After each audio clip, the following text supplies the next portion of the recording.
Let me tell you about a man named Robert. He's 72 years old right now. He worked for 40 years as an accountant, saved money, lived responsibly, never owned a home because he thought renting gave him freedom and flexibility. Last week, he called me because his landlord is selling the building and he has 60 days to find a new place. On a fixed income of $2,300 a month from Social Security, he's looking at studio apartments that cost $1,800.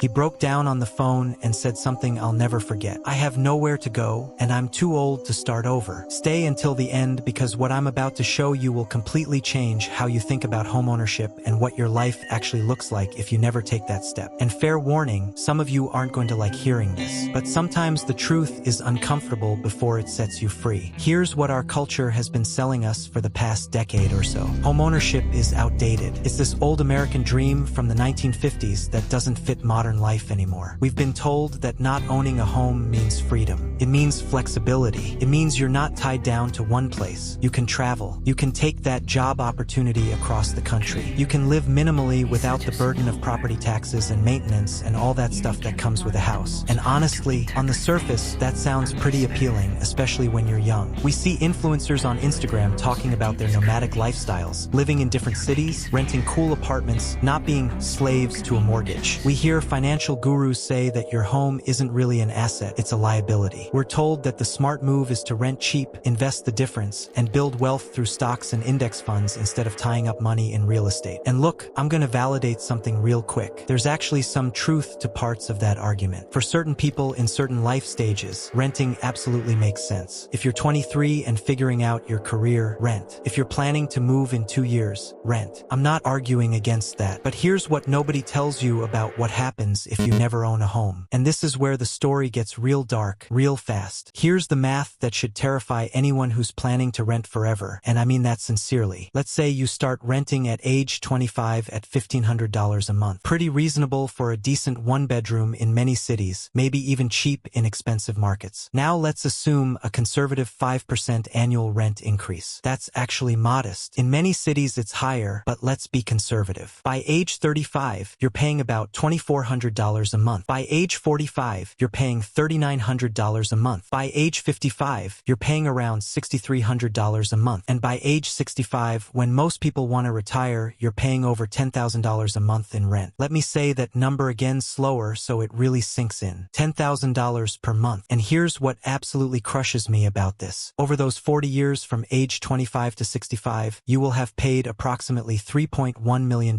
in rent. $3 million gone. And you know what you own at age 65 after paying $3 million?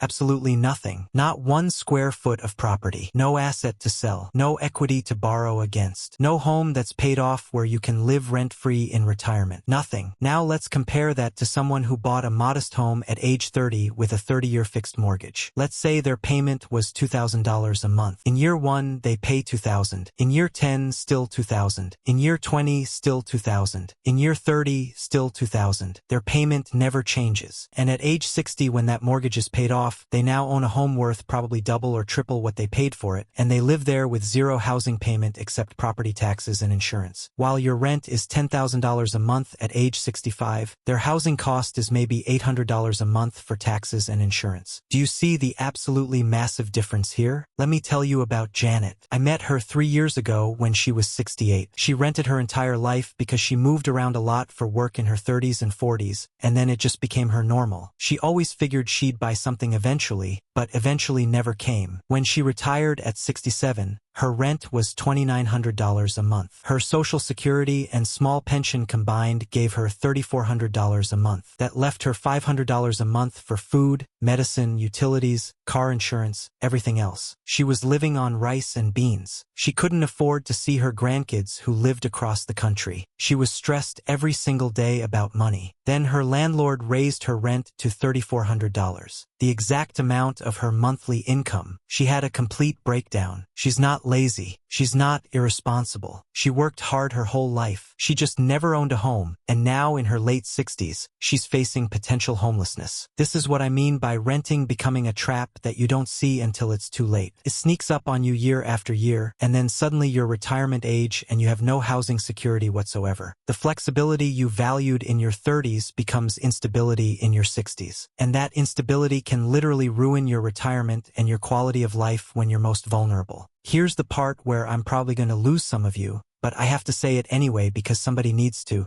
Not owning a home is increasingly becoming a marker of permanent financial insecurity in America. And I don't say that to be mean or judgmental. I say it because it's statistically true. The wealth gap between homeowners and renters is absolutely massive, and it's growing every single year. The median net worth of a homeowner in America is roughly 40 times higher than a renter. 40 times. That's not a typo. Here's why that matters so much. Homeownership is the primary way middle-class families build wealth and pass something down to the next generation. It's how you create a foundation of financial security. When you own a home, even a modest one, you have an asset that typically appreciates over time. You have equity you can tap in emergencies. You have stability in your housing costs. You have something to leave your kids that gives them a head start. When you rent forever, you have none of that. And what ends up happening is wealth concentrates more and more with property owners, while renters transfer their income to landlords who then use that money to buy even more property. It's a system, and if you're not participating in ownership, you're on the losing end of that system.